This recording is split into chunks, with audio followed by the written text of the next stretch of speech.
Mundo Nerdovski, mais uma vez aqui para vocês, para falar de coisas lindas, maravilhosas e espetaculares sobre o cinema. O Gabriel ficou olhando para um negócio de som ali, porque ele fica esquecendo de gravar o som. Então metade do que você vê é dublado. Não é não? Eu que te dublo. Uma versão brasileira de AIC São Paulo. Antes de mais nada, queria falar... Peraí. Você tá tomando cerveja no copo de cinema do Star Wars? Bicho, eu não lavei a louça e o copo é bom porque cabe a garrafa inteira, então é o que temos. Vai reclamar mesmo da minha cerveja? Sei lá, mano. Fica bom aí no copo de plástico? Fica, cerveja é cerveja, tá gelada, tá de boa. O que importa é que hoje eu vou falar de um tema que eu curto, que é quando os filmes falam sobre os filmes. Então, tem uma parada meio fascinante quando a gente vê cinema colocando as lentes em cima do próprio cinema no cinema. Ficou legal essa construção, né? Cinema... Porque tá estreando agora Artista do Desastre, que é o filme do James Franco, com o James Franco e com o Dave Franco e com o Seth Rogen, que nos dá um panorama dos bastidores do making-of, bastidores do making-of foi casca, né? Dos bastidores de The Room, que é considerado um dos piores filmes da história, né? Você viu The Room já? Eu não. Você já viu? Já. E aí? É uma bosta. Tommy Wiseau é um cara que ninguém sabe ao certo a origem dele, ele tem um sotaque fortíssimo, acreditam que ele seja da Polônia, e é um cara que tem um poço sem fundo de dinheiro, e ele tinha o sonho de ser ator, de ser artista. Ele parece um vampiro da Anne Rice, se a Anne Rice fizesse vampiros extremamente estereotipados. Então, é muito pior do que você vê o Brad Pitt e o Tom Cruise em Entrevista com o Vampiro. Que é fantástico, aliás.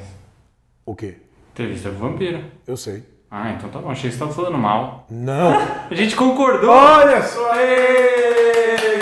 E o Tommy decidiu ele mesmo escrever o filme para poder abrir as portas dele em Hollywood. O resultado foi The Room, que é um drama bizarro. Foi rodado de uma maneira completamente amadora e o Tommy Wiseau ele gastou dinheiro pra cacete comprando equipamento, que você não faz isso, construindo cenários quando você tinha locação, que era muito mais barato.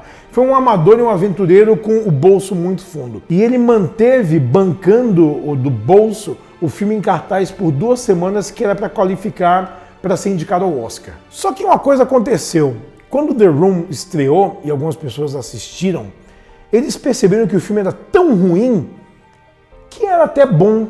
Ele era divertido na ruindade dele. E ele começou a virar meme. E ele começou a rodar o mundo com o filme dele e virou um cult de fato. O Greg Sestero, por sua vez, escreveu um livro chamado O Artista do Desastre, contando os bastidores da amizade dele com o Tommy Wiseau e das filmagens de The Room. Esse livro chegou nas mãos do James Franco, que achou a história do cacete, e ele decidiu dramatizar esses bastidores em Artista do Desastre. Ele mesmo interpretando o Tommy Wiseau e o irmão dele interpretando o Greg Sestero. E é tão bizarro porque, além do filme ser sobre você ir atrás dos seus sonhos, mesmo que eles pareçam completamente absurdos, ele é um filme meio inspirador, né? Pra quem assiste e tem uma vontade de trabalhar em qualquer coisa, mesmo que você não tenha talento, você tem a vontade. E o James Franco, ele bateu o pé e foi fundo. Aí depois que eu vi Artista do Desastre, que eu vi ano passado ainda no Festival do Rio,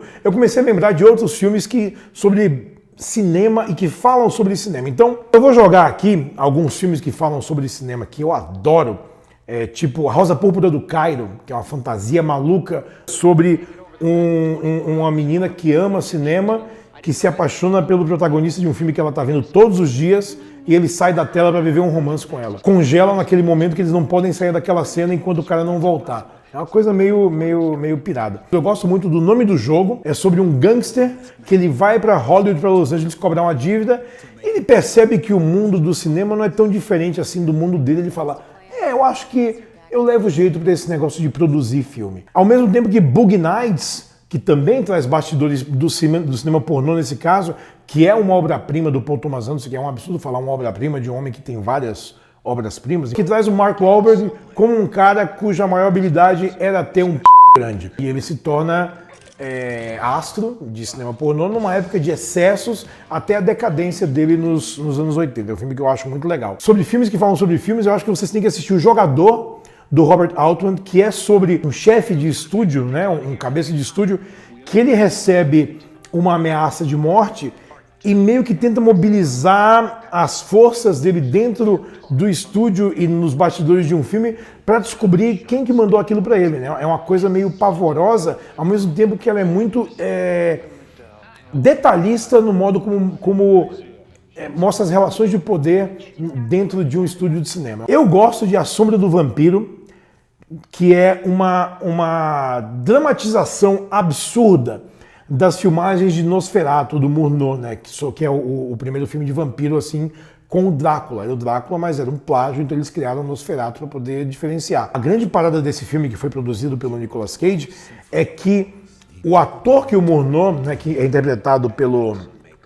John Malkovich, escolhe para fazer o Nosferatu, né, o ator chamado Mark Schreck, a pegadinha é que ele seria um vampiro de verdade. Ele começa a matar as pessoas do elenco enquanto o filme vai rodando e o Malkovich fala, cara, eu preciso terminar de filmar, você não pode matar as pessoas, que a gente tem que fazer um filme aqui, é uma coisa muito louca. Dare you destroy my photographer? Why not the script girl? I'll eat her later. Recentemente a gente viu O Artista, que fala de bastidores de cinema, que é muito legal também, né? Um filme mudo, preto e branco e tal. A gente viu agora o Ave César, dos irmãos Coen, com o George Clooney no meio do macartismo, no meio daquela perseguição dos comunistas, que eu acho muito legal.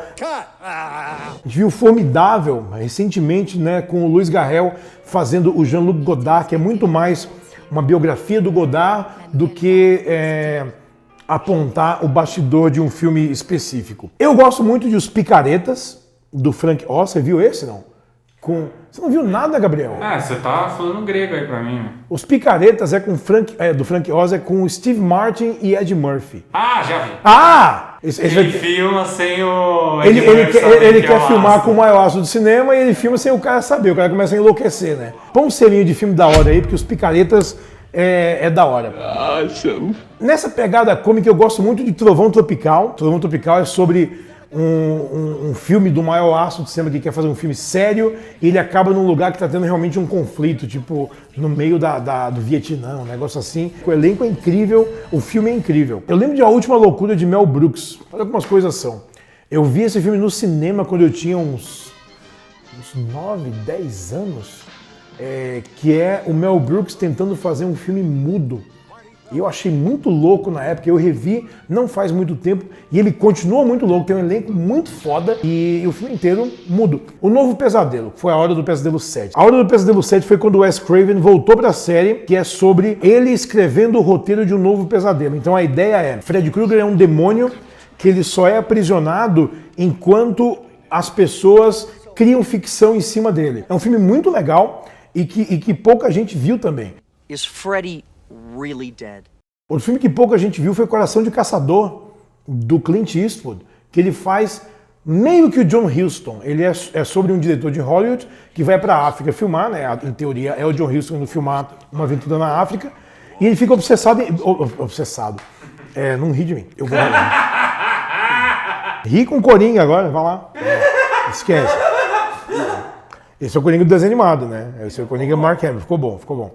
Coração de Caçador é com Clint Eastwood fazendo isso e o diretor fica obcecado em caçar um elefante antes de começar a filmar. E só pra gente amarrar essa coisa toda de filmes dentro de filmes, que eu acho que a gente faz uma sessão dupla incrível com Artista do Desastre, é legal você assistir antes de ir pro cinema Ed Wood, do Tim Burton, que é exatamente sobre um diretor sem o menor talento, mas que era obcecado em fazer filmes. O Ed Wood, ele fez Glen or Glenda e fez Plano 9 do Espaço Sideral, que são filmes absolutamente horrorosos, mas que inspiraram a carreira do Tim Burton, né? E ele fez o filme com Johnny Depp, com Martin Landau, com Bill Murray, que é um filmaço. Então, se você está afim de mergulhar nos bastidores do cinema, Ed Wood em casa, o Artista do Desastre no cinema, eu bebendo minha cervejinha aqui e o Gabriel dando risada.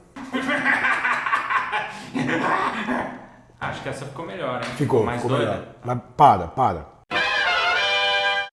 Tem uma coisa que eu adoro no Richard Corbin, é que ele não para de produzir. Então, eu acompanho o trabalho do Corbin desde que ele escrevia e desenhava na Heavy Metal, que faz muito tempo isso. Recentemente ele fez Hellboy, ele fez até um gibi do Banner, né, do Hulk pra Marvel, quando a Marvel tinha uma série meio de terror. E esse Espírito dos Mortos aqui, Espíritos dos Mortos, é o Corbin adaptando vários contos do Edgar Allan Poe. Então, são os textos perfeitos para a arte perfeita. E essa edição da Mino tá uma coisa linda, de colorida, de papel bom, é violento, é meio bizarro, é meio perverso, como toda boa história de terror deve ser. Então corre lá na Comics, em algum lugar aqui, e pega o seu Espíritos dos Mortos do Richard Corbin e espere que ele continue fazendo gibis por muito e muito tempo, porque é da hora. Perfeitinho, não foi? E esse foi mais um Mundo Nerdovski que não tem habitantes, né, Gabriel? Que saco. Não Quanto tem eu habitantes? tenho que pagar pra você falar isso? Quanto? Qual que é o Nada, seu preço? não tem o preço. Todos têm um Eu preço. sou priceless. Mas eu estou ainda vestida contra a grife. Eu adorei essa minha camiseta do Rebels, estilo Top Gun aqui. Da hora. Que você pega lá no site. Achei que ficou muito boa essa aqui. Oh. Galera, ó, mandou bem aqui. Se Mandou ficou bem, boa em você, imagina nas pessoas. Imagina nas pessoas, né? Imagina em alguém normal. Entra no nosso Instagram, que a gente tá lá sempre com promoções, com notícias, com coisas legais. Eu tô fazendo uns stories ainda meio devagar, porque o Gabriel... Desculpa, Gabriel. Eu vou aprender a fazer mais stories, né? O pessoal curte e tal. Dá like no vídeo, se inscreve no canal, marca a sinetinha louca lá para você receber notificação de cada vídeo novo. Entra lá no meu blog no UOL para ver mais notícias de cinema e de coisas legais. E o que mais? É isso? Sim. É isso. Tá ótimo. Tchau. Pelo menos a gente tem uma esperança que alguém faça um filme sobre o mundo Nerdovski, né? Né, Já quem que é sabe? esquisito pra caramba. Quem sabe?